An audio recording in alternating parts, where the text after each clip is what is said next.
desde 2018 é diretora de Dimas, está encarregada com ICT, vamos a beslissingen.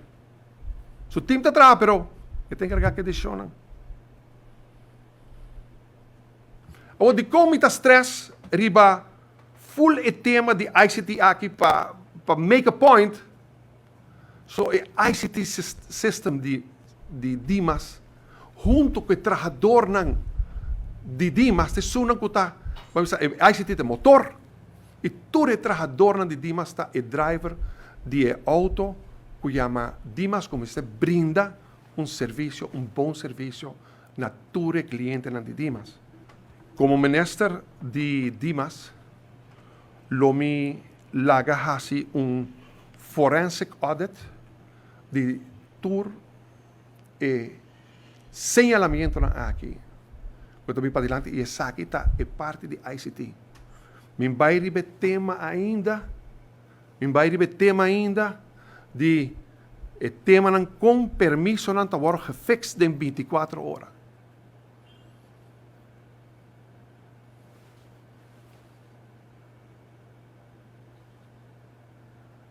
Mientras que o mundo me se guarda, ¿viste cuánto luna? Tem cierto cliente não tá permisso de 24 horas. Pensei,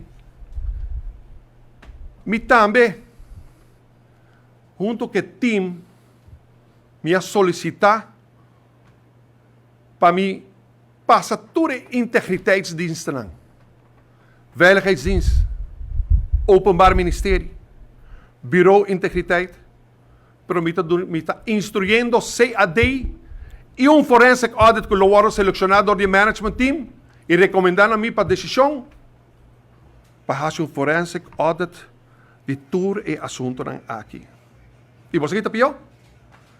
Depois de 7,1 milhão florim gastar, o sistema riba e roadmap está nem 50% claro. Para portar confiança, Mister pone ordem. E esse aí, me trabalha assim. E fiesta de verdade, trabalha acaba. Esse aí, é decisão que me toma.